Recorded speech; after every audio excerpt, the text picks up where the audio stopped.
Magandang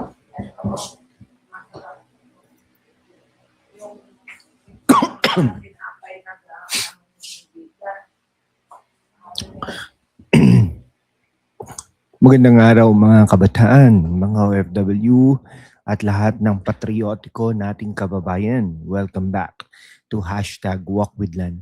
Ngayon, pag-uusapan natin ang isang tanong na sumisikat sa social media. FPRRD, Congressman Red Leaga, anong klaseng Filipino ba talaga ito? Mga salitang hindi kayang sambitin sa loob ng Kongreso, sinabi na niya. Imagine niyo sa isang press con, binato niya ang mga katotohanan ng diretso. Walang paligoy-ligoy, walang filter. Yung mga salita na kahit ang mga honorable congressmen ayaw sabihin sa session hall dahil baka may masensure. Pero si Red Liaga, sinabi na, bakit?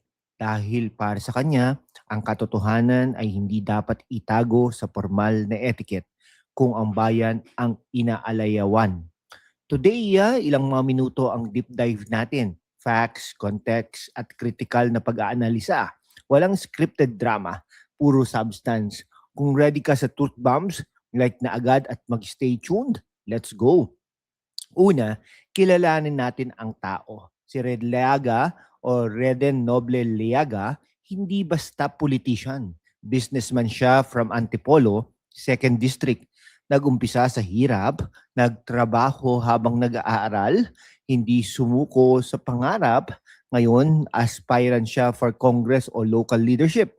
Pambato ng Team Duterte, FPRRD, yung spirit ni dating Pangulong Rodrigo Roa Duterte. Bakit siya sumali sa laban? Kasi nakikita niya ang korupsyon sa lokal na gobyerno. Sa Antipolo, may mga issues sa flood control, infrastructure, katulad ng national issues na pinaglalaban ni FPRRD. Hindi siya career politician na nagpapalit-palit ng partido para sa power. Loyal siya sa cause, tapang, aksyon, at bayan muna bago sarili. Habang ang iba ay nagsiselfie sa session hall, si Red Liaga nasa ground nakikipag-usap sa tao, anong klaseng Filipino? Yung tipong hindi natatakot maging kontrobersyal kung para sa katotohanan. Ngayon ay yung main event sa isang press conference, likely yung sinabi ni Congressman Red Liaga ang mga salitang bastos o matapang, yung tipong yan, o direct accusation sa Kongreso, censored o ginagamit lang sa executive session. Pero bakit niya sinabi? Pinuna niya ang mga corrupt officials o system na nanlalamang sa bayan. Hindi raw niya kayang maging hypocrite, magpapanggap na maayos ang lahat habang ang pamilya niya at mga kaibigan, kababayan ay naghihirap. Sa Kongreso, may parliamentary language rules. Pero yan ba ang dahilan para bakit tahimik sa injustice? Si FPRRD mismo sa kanyang presidency, diretso ang salita. Ako may sala kung o change is coming. Yung tapang na yan ang nagbigay inspirasyon kay Red Leaga. Yung iba sa Kongreso nagsasalita ng Filipino ng English para magmukhang classy. Pero sa likod, corrupt. Si Red Tagalog, diretso, walang pretensions. That's real Filipino, walang kaplastikan. Tanungin natin critically, may mga nagsasabing bastos siya, unprofessional, pero tingnan natin ang facts. Sa political history natin, yung mga nagbago ng bansa, Rizal Bonifacio, matapang ang salita. Si Duterte, binoto siya ng milyon dahil diretso sa. Si Red Leaga naman represents the frustrated youth at OFWs. Pagod na sa mga politiko na nagsasalita ng honor pero magnanakaw. Yung mga salitang sinabi niya, expression lang ang galit ng bayan. Hindi perfect pero authentic. Okay, kayo ba? Kung kayo ang congressman at nakikita ang korupsyon sa harap niyo, mananahimik ba kayo? O sasabihin ninyo ang totoo kahit bastos pa? Comment down below. Tignan natin ang contrast May mga congressmen na nagsasalita ng decorum pero involved sa anomalies. Yung budget insertions, confidential funds, scandals. Si Marcoleta, alay ng Duterte Black pinaglalaban ang katotohanan kahit expelled sa committees. Si Red Leaga, pareho hindi natatakot. Sa Kongreso, bawal sabihin ang tutut o magnanakaw. Pero sa labas, ginagawa nila yan sa bayan. Si Red, sinabi na niya para matauhan ang lahat. Base sa public records at viral clips, ang sinabi niya ay reaction sa specific issues sa Antipolo, hindi random. Okay. Suporta sa FPRRD legacy, drug war, tapang, anti-corruption, pro-poor.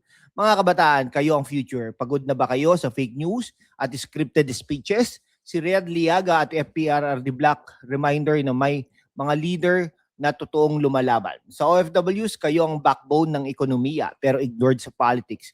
Yung tapang ni Red, para rin sa inyo, para hindi na ma-exploit ang remittances sa corrupt na sistema. Sa 2026 elections, kailangan natin ang ganitong klaseng leader, hindi yung natatakot magsalita.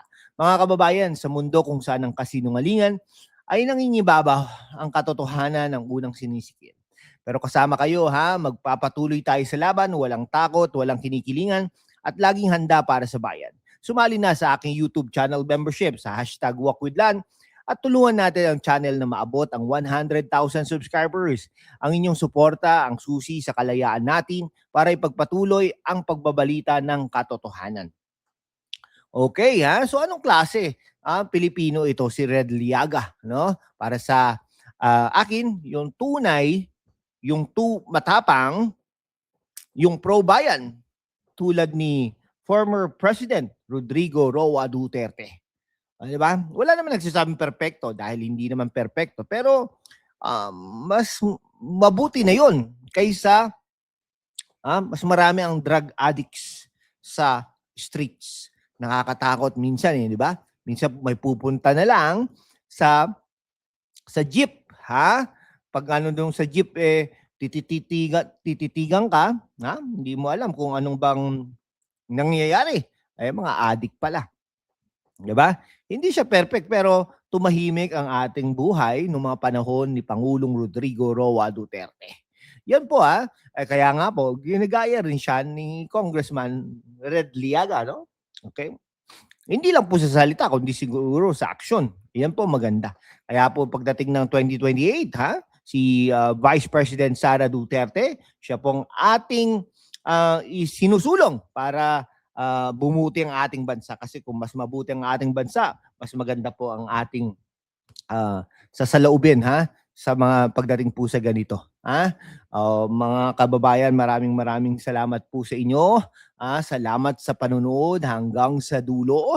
Nag-stay po kayo ng ilang mga minuto. Hindi na po ako mahiya. 100,000 subscribers po ang ating target.